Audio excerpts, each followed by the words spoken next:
take refuge in Buddha, I take refuge in Dharma, I take refuge in Sangha. Good afternoon. Walking the Ancient Way Sesshin, day 5, hump day, talk 6. I'm going to talk some about the nature of challenge and the hindrances that challenge can bring, specifically skeptical doubt today. For every person, there's some intention that brings us into Sesshin or really anything that's challenging, whether it be an intention that we can conceptualize, that we can frame and tell somebody about, or if it's a little more amorphous or intuitive and something that just draws us in a specific direction that we follow. And often in the pursuit of something that we consider challenging, there's something that we hope to get out of it. And similarly, that might be something that we can frame or maybe not.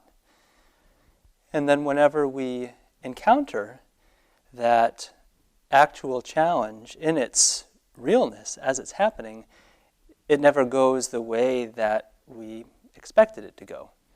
That's the nature of challenge. It's also the nature of challenge that what we will get out of a challenge is different from what we thought we were going to get out of the challenge. And that's because the challenge itself changes us from the inside out. The views that we held before going through a real process, those views were our limitations from the beginning. And those views are what we were limited by at the onset. And when they start to break apart during the challenge, we change, and it's frightening. And something new has to carry us forward. We have to become something new in the process. And something results from that we couldn't have conceived from the beginning. If you ask a caterpillar how it would like to improve its life, it would say, I'd really like to crawl a lot faster. I could use a few more legs. It'd be nice to have some more leaves around here. It wouldn't tell you a fantasy about becoming a butterfly. That's not within its scope. True challenge literally changes us from the inside out, from a point below where we can actually see. And it's a frightening transition. The way that fear manifests is different for different people and different in different circumstances, but skeptical doubt is a common one. Doubting the merit of an experience. This is unhealthy. This isn't good for me. Actually, my purpose in life is other than this. My teacher doesn't see me clearly. Self-doubt. I can't do this. I'm not good enough for this. I would rather not be good enough than succeed. It's a very, very real one. The prospect, the word success is more pertinent in really specific goal-oriented activities, but sometimes the prospect of what it might actually take to succeed is so daunting that it's much easier to re-identify as just not being good enough than to put in what it would take to succeed and therefore potentially fail. Which of those two is more frightening, I don't know.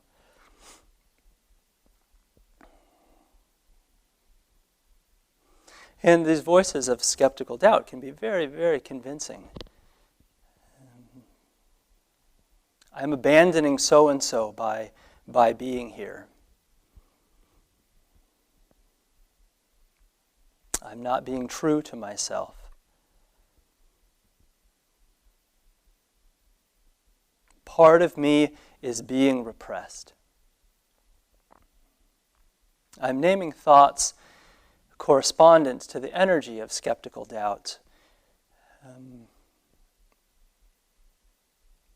And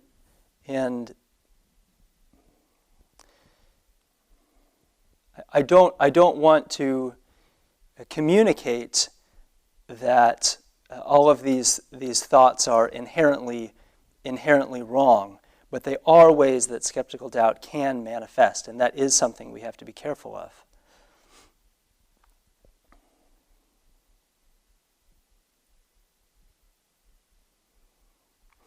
And if we're not diligent about dropping thought in meditation, about letting go of our evaluation of our experience, if we're not careful about doing that, it's very easy to become convinced by these thoughts. And that's why it is so crucial to let go of the thinking mind. This is true in Sesshin, and this is true in anything that is challenging. Because once we're halfway into something, once we're halfway in and it starts to rock us, as it starts to shake us, our past views can no longer get us through that threshold. Because we're trying to grow beyond the limitations of our past views. Awareness of those limitations is what inspired us to the challenge to begin with. But then once the challenge hits, we want to go back. And aspiration carries us forward. But because this point is so sticky, because this experience is so sticky and we get confused so easily, it is essential to let go of the thinking mind.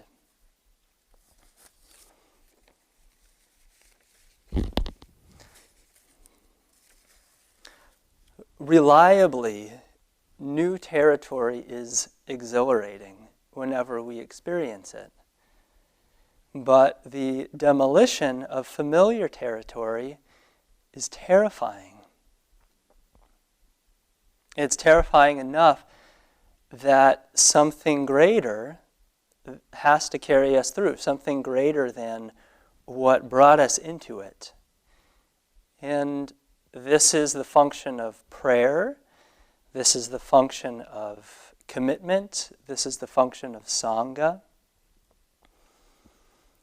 Of really asking prayer, of really asking out loud to anything, help, I don't know if I can do this.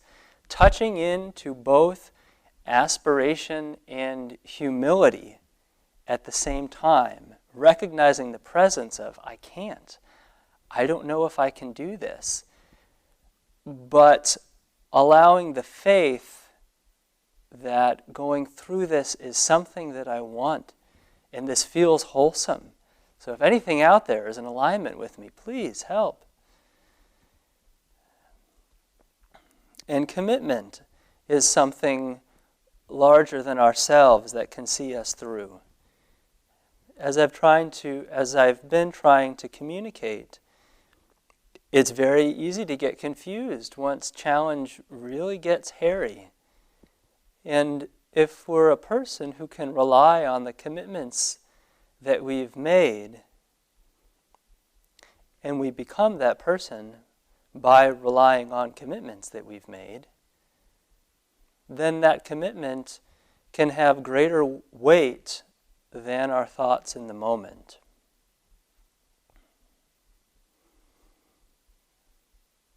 Having faith and commitment is very valuable. And also, Sangha is something deeper that can help carry us through. We use the term spiritual peer pressure colloquially here from time to time, and it's a very real thing.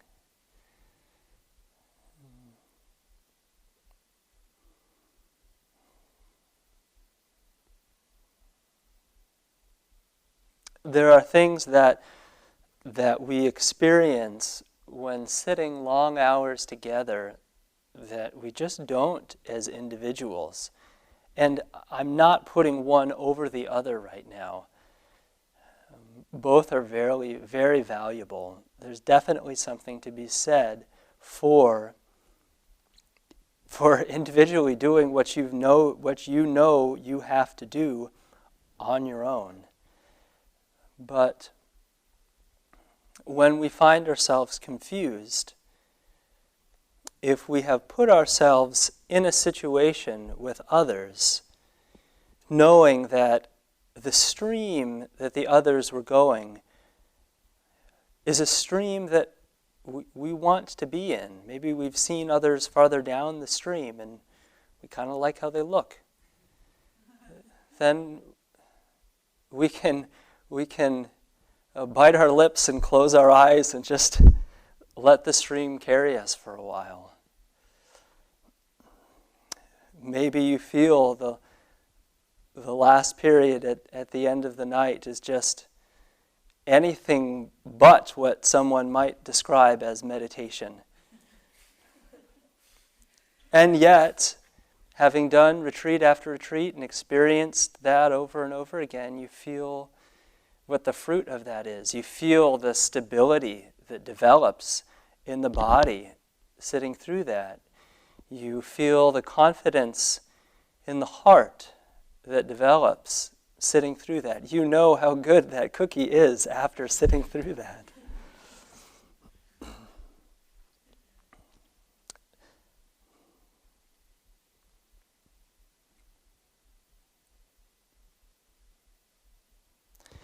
What's reliable and familiar is very tempting in the face of what's unknown and frightening. The talks this week have been referencing affirming faith and mind.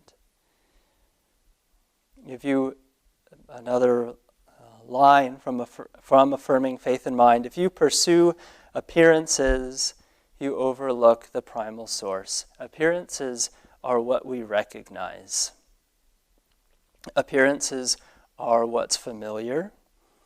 Appearances are what we name. Appearances are the conclusions that we come to. Appearances are our evaluations, and they are what distract us in the process of entering new territory.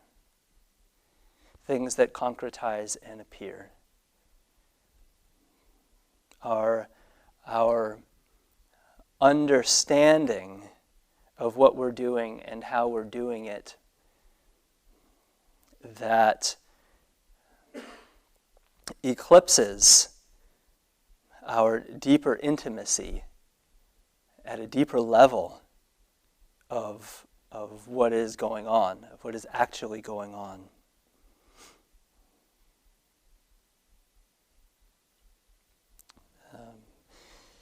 Another line, awakening is to go beyond both emptiness as well as form. To go beyond both emptiness as well as form. To go beyond anything that we frame. To go beyond anything that we understand. To go beyond anything that we have experienced. To go beyond anything that we know. To go beyond where we think we are.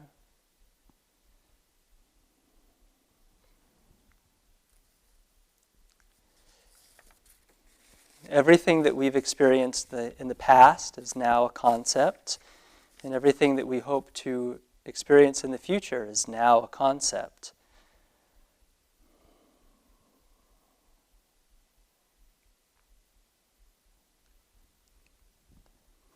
This is why it's necessary to let go of the thinking mind. One term that Harada Roshi used that I really appreciated was to drop your shadow, to not live with a shadow, to not live with just a slight sense of things, to not have any space between yourself and anything, to not have any prediction, to not have any expectation, to not know beforehand. I know my interpretation of this is shallow, but that was a very meaningful phrase for me. Another phrase that he used more personally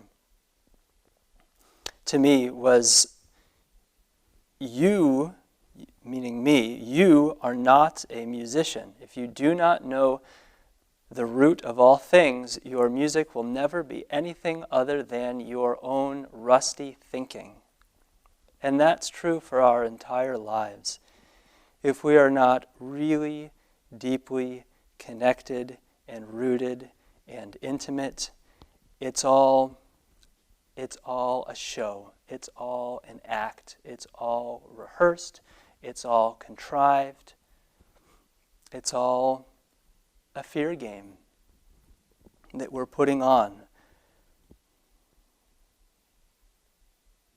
Fooling ourselves on the surface, but of course underneath we're not fooled. And that's the divine dissatisfaction that brings us to something like Sesshin.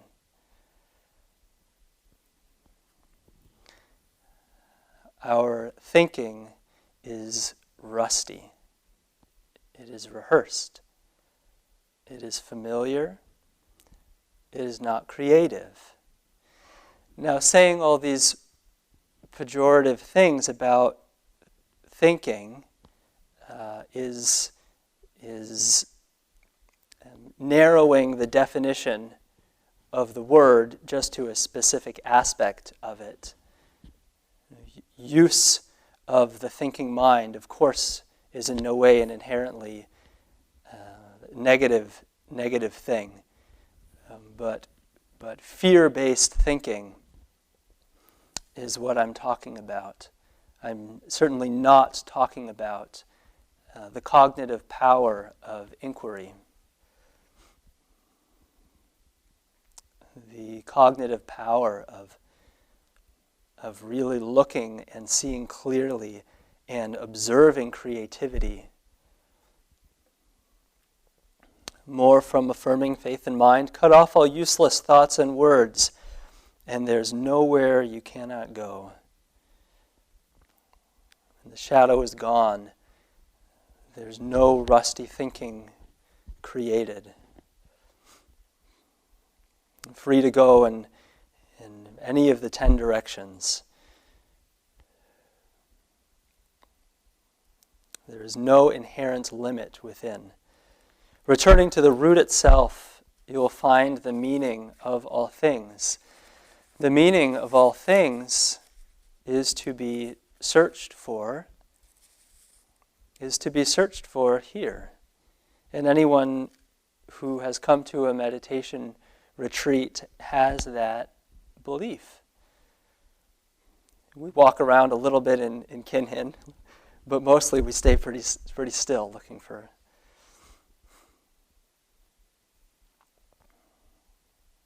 The meaning of all things is to be found here in this body, in this breath, in this instant. It's to be found in it's to be found in our life as it is, where we are.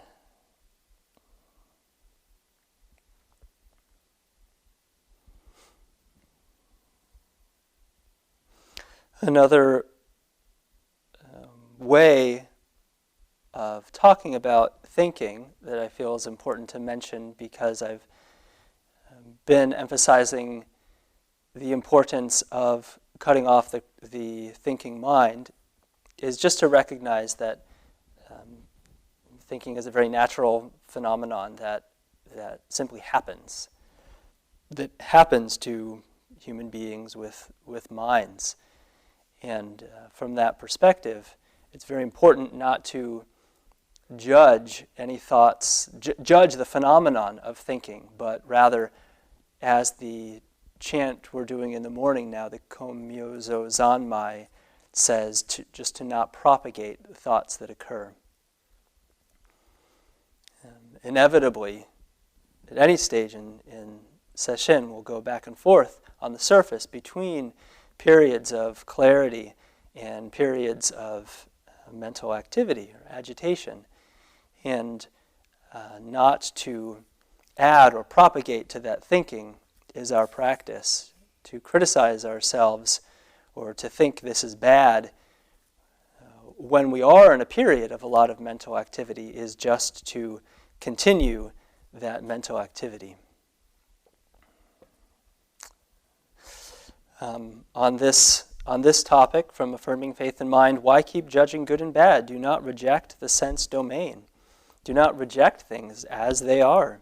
Sometimes clarity, sometimes confusion, sometimes a clear, silent mind, sometimes an agitated mind. For as it is whole and complete, this sense world is enlightenment. No need to criticize things as they naturally are. Mind awakened transcends both rest and unrest. It's not about whether the mind is restful or agitated. It is not about if the mind is clear or if the mind is thinking. And still, our practice is to let go of thought, to not continue the propagation of thought.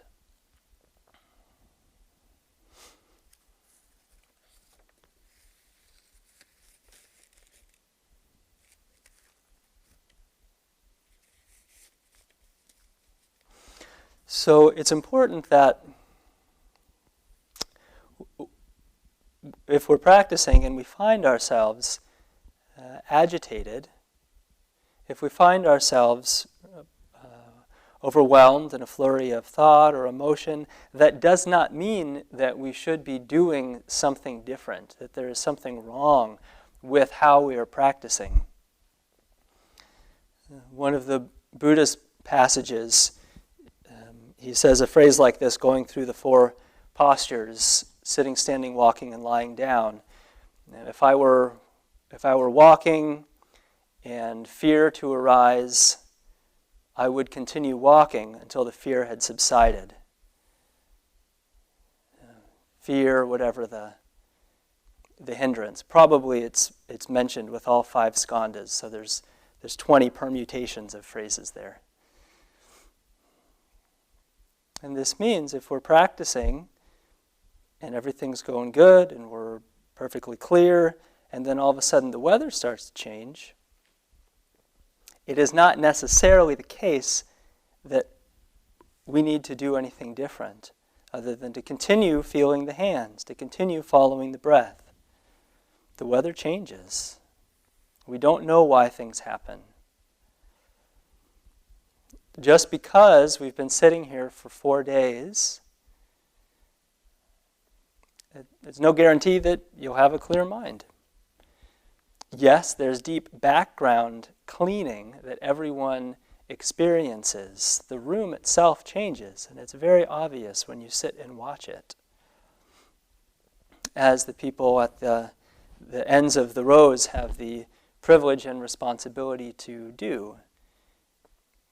And from any seat, if you really feel the room, you can feel the settling and the crispness and the vividness that develops over the days during Sesshin. But on the surface, the mind goes between being clear and being agitated. Our job is not to propagate the agitation.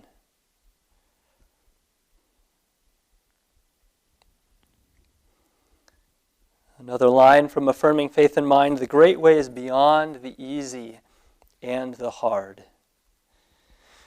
So this is not This is not about challenge. Challenge is an aspect, but that's not what this is about. And at some point, the pursuit of challenge is simply another strategy that we can make as individuals towards what we're familiar with. We become comfortable with the idea of pursuing challenging things and the romance of struggle.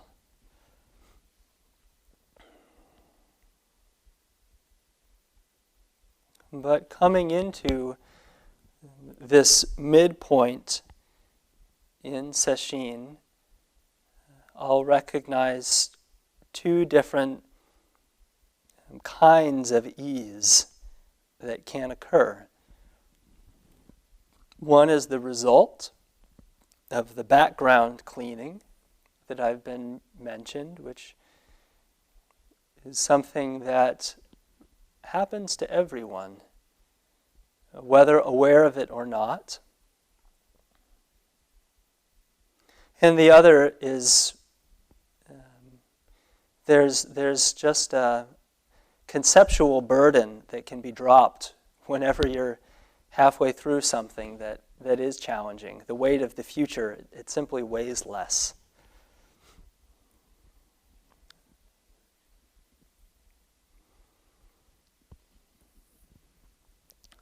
Earlier in Sesshin, when the mind is more coarse, the discrepancy between being engaged in thought and being aware may be very stark, very gross. The difference between being concentrated and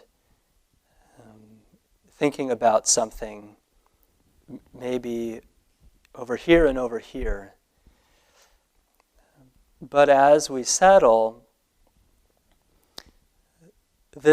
and we open up to more space, this distinction can become more subtle. As the nature of thought itself starts to dissolve into the very space that we were turning away from thought into, they start to become one thing. Shanae mentioned this morning the metaphor of tuning an instrument. And when tuning an instrument, there's a discord that occurs when the wavelengths are out of sync, and it makes this very discordant sound that's very similar to if you're driving a car down a highway and you just roll one window down a little bit, it does this wah, wah, wah, wah, wah, wah, wah, wah, wah, wah. That's very uncomfortable on the ears. And as the strings are tuned and they come into unison, the wah, wah, wah, wah, wah, wah, wah, picks up, and then becomes one steady, clear tone. And if you really listen to that steady, clear tone that's produced, you start to hear deeper and deeper subtlety to it. People that are very trained in listening are aware of deeper levels of the harmonic series that are produced within a clean, resonant tone. And as our meditation settles, this tuning is a kind of useful metaphor. We are endlessly able to detect more and more subtle aspects of dullness that may creep in. We are able to expand the awareness farther and farther to become aware of increasingly more minute subtleties of sensory phenomena of our own minds.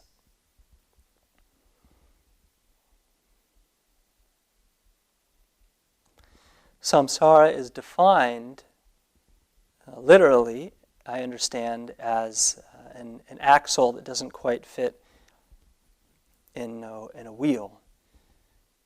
And the relationship between the axle and the wheel is kind of like this string, these strings that are out of tune with each other.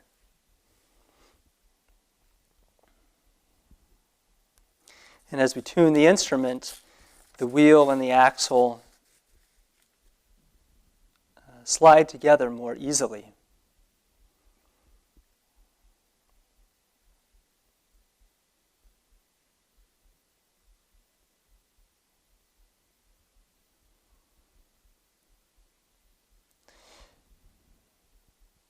Do you know how many pitches the keisu produces? How many times have you heard it? Does it just go bong?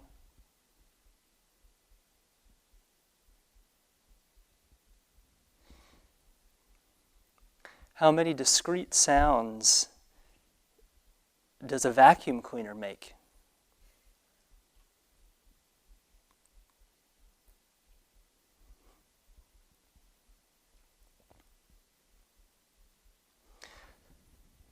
It is the case that sometimes we just can't get in tune.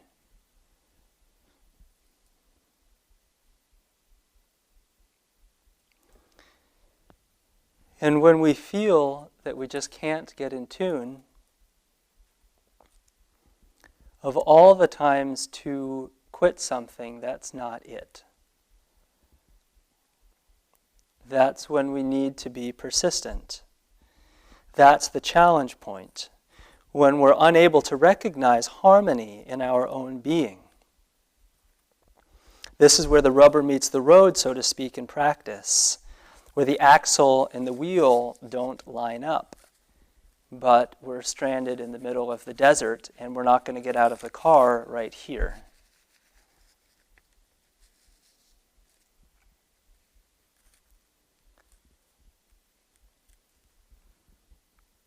In my experience, the nature of deep, true challenge is to come to hate it, and to come to hate myself for doing it. That's the reality of skeptical doubt. And to hate others for putting me in the position to experience it, to hate the universe for putting me in this life where I was forced to experience this. That's the nature of challenge as I've come to experience it. When the mind so readily turns towards quitting that, to quote affirming faith and mind again, that one instant is 10,000 years. A slightly different understanding of what was intended with that line. But a real experience nonetheless. When the present moment is so appalling that you need to quit, that you need to die,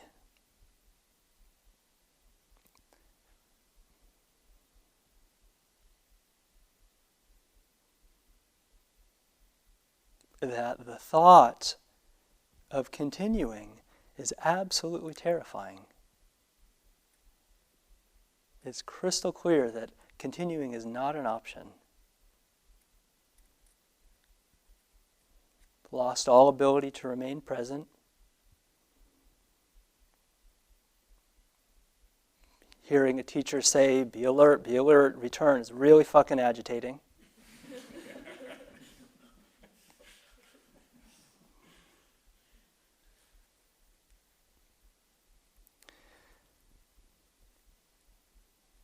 And the way out of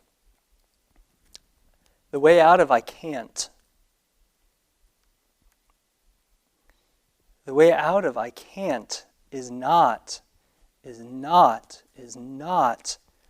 can. It is not I can.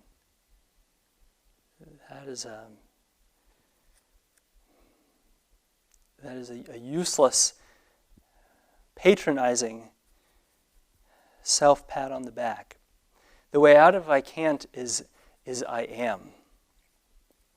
The way out of I can't is awareness of the fact that I am doing exactly what it is that I am telling myself I cannot do.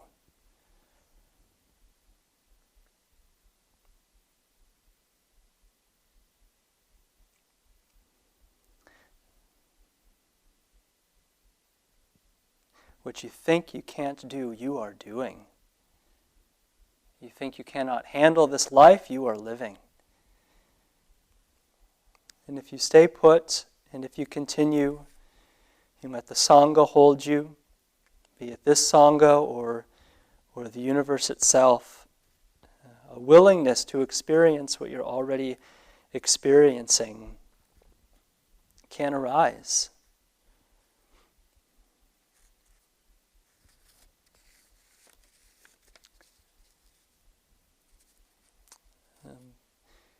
One personal lesson that I've shared from doing these ultramarathons, where I can't is a big obstacle. One, a lot of training is about stretching the I can't threshold, or stretching the I can threshold rather. A lot more of that than strengthening the body.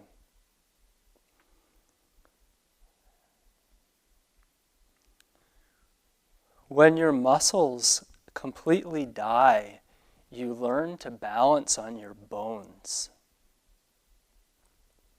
This is not about being tough. That's not the purpose of that statement. It's about conviction that there are deeper resources unknown to myself, unknown to yourself. And the strength of the bones are not found until the muscles are taken beyond their capacity. And when muscles are all you've had to go on, you have no reason to believe that there is anything deeper. How would you know?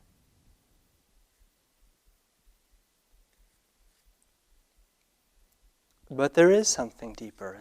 And the way to find out, maybe the only way to find out, is to exhaust the familiar.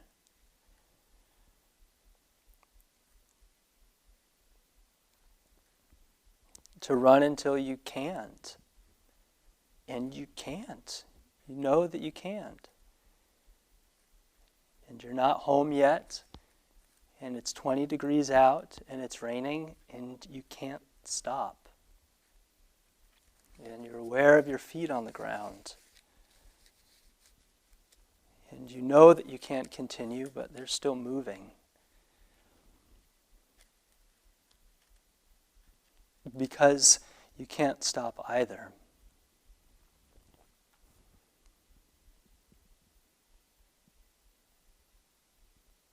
And we can't stop either. The fact of our life is that we can't stop. We continue.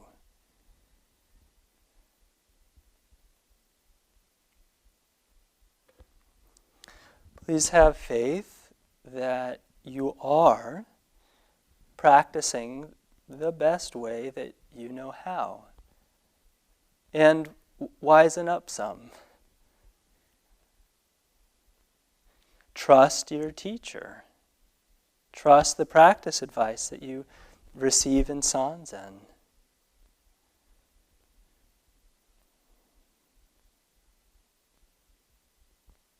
Give yourself up to your practice a little more. Listen more. Breathe more fully. Sink ever more into yourself. Do this when it's easy. Do this when it's hard. New territory awaits you, and it requires your diligent skepticism with the familiar.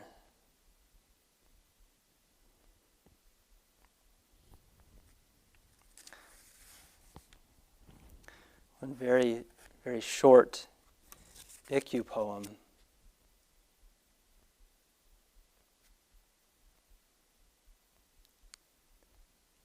Clouds very high. Look, not one word helped them get up there. we don't have to do anything to make the world beautiful. But we do have to be diligent if we are to abandon our efforts, our habits, to destroy its beauty.